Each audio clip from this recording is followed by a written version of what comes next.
শরীফ ওসমান হাদি কি আমাদের মাঝে ফিরবেন? দেখুন, মিডিয়া বিভিন্নভাবে খবর করছে। এই মুহূর্তে স্ক্রিনে আপনি দেখতে পাচ্ছেন যে মোহাম্মদ শেখ সাদি খান ইসলাম প্রচারে দাওয়াতি কাজে গুরুত্বপূর্ণ একটি আইডি খবর করেছে যে হাদি ভাই আমাদের মাঝে কামব্যাক করাটা বড় জোর, শতকরা 1% উনি বলেছেন।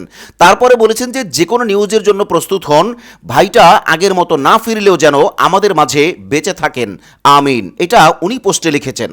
আমরা অন্য একটা পোস্টে যদি দেখি তাহলে আমরা দেখব সেখানে বড় করে লেখা আছে সিঙ্গাপুরে ভালো নেই ওসমান হাদি। তাছাড়া আমরা এমন খবরও পাচ্ছি মিডিয়ার মাধ্যমে যে সিঙ্গাপুরে তার প্রপার চিকিৎসা হয়তো নাও হতে পারে, আরও উন্নত চিকিৎসার জন্য আরও উন্নত দেশে তাকে রেফার করা হতে পারে। বাদবাকি আমরা এই ভিডিও বার্তার মাধ্যমে সকলের কাছে শরীফ ওসমান হাদির জন্য দোয়া চাই। আল্লাহ পাক যেন শরীফ ওসমান হাদিকে শিফায়ে কামেলা আজলা দায়মা নসিব করেন, কারণ আল্লাহ সবকিছুর উপরেই ক্ষমতাবান। অতএব আল্লাহ চাইলেই পারেন। আমরা আল্লাহর কাছে দোয়ার আমল চালাই।